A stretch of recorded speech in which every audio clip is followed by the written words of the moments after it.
vous présente Delphine Péraison-Roudil. Elle est historienne de l'art et guide conférencière. Delphine, pourquoi nous retrouvons-nous ici, dans le 17e arrondissement, quartier des Batignolles, pour parler du peintre Édouard Manet? Parce que c'était vraiment le quartier de Manet. C'est ici qu'il habitait, au 34 boulevard des Batignolles, mais c'est surtout ici qu'il avait son atelier, rue Médéric, et c'est dans cet atelier qu'il a peint des chefs-d'œuvre comme le Déjeuner sur l'herbe.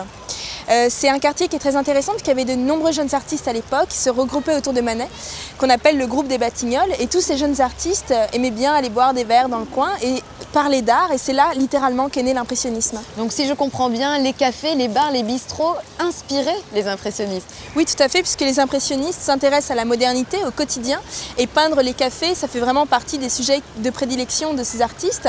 Dans l'œuvre de Manet, on a plusieurs œuvres, par exemple Le Bouchon, où l'on voit cette femme qui a manifestement un peu trop bu, et surtout le chef-d'œuvre de la fin de sa vie, le bar aux Folies Bergères, où l'on voit la serveuse historique du bar, Suzon, qui nous attend avec des bouteilles de champagne à côté d'elle. As-tu une anecdote sur ce tableau?